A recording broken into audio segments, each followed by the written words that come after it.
안녕하십니까. 맥체인 성경 읽기 열왕기상 17장, 골로새서 4장, 에스겔 47장, 시편 103편. 첫 번째, 열왕기상 17장 사르밧 과부의 기적과 하나님의 생명 회복. 본문 이해에 도움이 되는 배경과 맥락을 소개합니다. 열왕기상 17장은 엘리야의 사역이 본격적으로 시작되는 장입니다. 북이스라엘의 아합 시대의 극심한 영적 타락과 바알 숭배가 만연했을 때 하나님은 엘리야를 세워 자신의 살아계심을 드러내십니다. 그는 여호와의 말씀에 따라 기근을 선포하고 그릿 시냇가에서 까마귀의 공급을 받습니다. 이후 사르밧 과부의 집으로 보내심을 받아 그 집의 가루통과 기름병이 마르지 않는 기적을 체험하게 하십니다. 또한 과부의 아들이 죽자 엘리야의 간절한 기도를 통해 생명이 회복되는 사건이 일어납니다. 이 장은 하나님께서 생명과 공급의 주권자이심을 보여주며 인간의 절망 속에서도 말씀과 믿음으로 역사하심을 강조합니다. 본문의 중요 구절을 소개합니다. 열왕기상 17장 21절 22절. 그 아이 위에 몸을 3번 펴서 엎드리고 여호와께 부르짖어 이르되 내 하나님 여호와여 원하건대 이 아이의 혼으로 그의 몸에 돌아오게 하옵소서 하니 여호와께서 엘리야의 소리를 들으심으로 그 아이의 혼이 몸으로 돌아오고 살아난지라.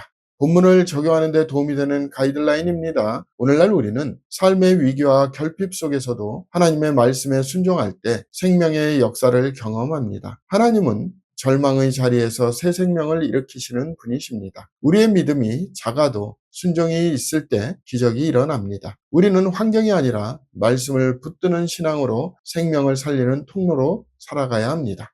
두 번째, 골로새서 4장, 기도와 복음 사명의 완성. 본문 이해에 도움이 되는 배경과 맥락을 소개합니다. 골로새서 4장은 바울의 서신 가운데 마무리 권면과 동역자들의 인사가 담긴 장입니다. 그는 먼저 기도를 계속하고 기도에 감사함으로 깨어 있으라고 명하면서 복음 사역의 문이 열리도록 함께 기도해 줄 것을 요청합니다. 또한 외인에게 대해서는 지혜로 행하여 세월을 아끼라는 말씀을 통해 복음의 증인이 세상 속에서 지혜롭게 행해야 함을 강조합니다. 이어 바울은 두기고, 오네시모, 마가, 아리스다고, 누가 등 자신의 동역자들을 언급하며 복음의 공동체적 사역을 보여줍니다. 골로새서 4장은 교회가 기도와 협력을 통해 복음 사명을 완성해야 함을 교훈합니다. 본문의 중요 구절을 소개합니다. 골로새서 4장 2절 3절. 기도를 계속하고 기도에 감사함으로 깨어 있으라. 또한 우리를 위하여 기도하되 하나님이 전도할 문을 우리에게 열어주사 그리스도의 비밀을 말하게 하시기를 구하라. 내가 이 일 때문에 매임을 당하였노라.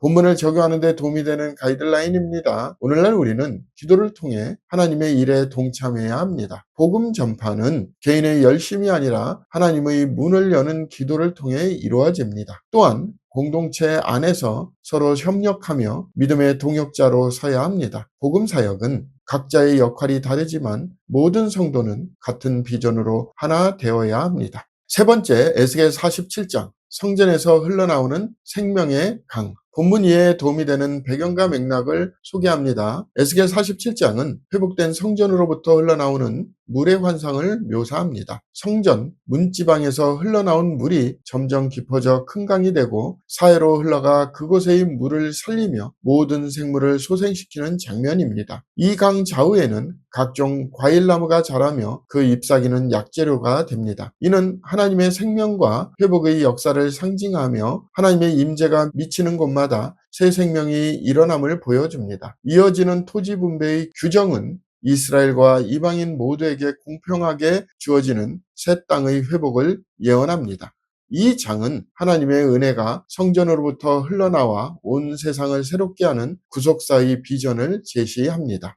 본문의 중요 구절을 소개합니다. 에스겔 47장 9절. 이 강이 이르는 곳마다 번성하는 모든 생물이 살고 또 고기가 심히 많으리니 이 물이 흘러 들어가므로 바닷물이 되살아 나겠고 이 강이 이르는 각처에 모든 것이 살 것이며 본문을 적용하는 데 도움이 되는 가이드라인입니다. 오늘날 우리는 하나님의 생명수가 우리의 삶과 공동체를 살리는 유일한 능력임을 기억해야 합니다. 그분의 임재가 있는 곳에는 회복이 일어납니다. 메마른 인생이라도 성령의 강물이 흐르면 다시 살아납니다. 우리는 교회가 세상을 살리는 생명의 통로가 되도록 기도하고 하나님의 은혜를 흘려보내야 합니다.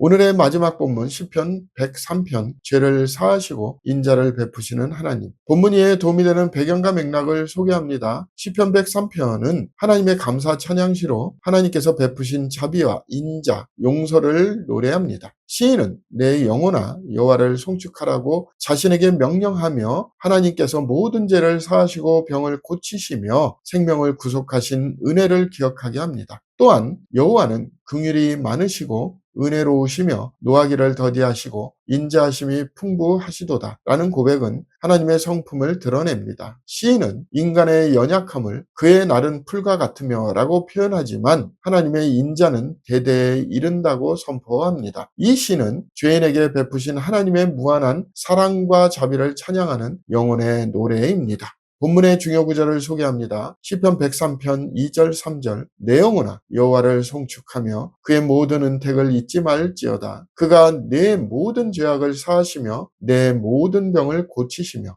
본문을 적용하는 데 도움이 되는 가이드라인입니다. 오늘날 우리는 하나님께서 우리의 모든 죄를 용서하신 은혜를 잊지 말아야 합니다. 세상은 우리의 가치와 능력을 평가하지만 하나님은 긍휼과 인자로 우리를 새롭게 하십니다. 하나님께 받은 자비를 기억할 때 우리는 감사와 겸손으로 살아갈 수 있습니다. 그분의 사랑을 경험한 사람은 용서와 자비를 흘려보내는 삶으로 부르심을 받았습니다.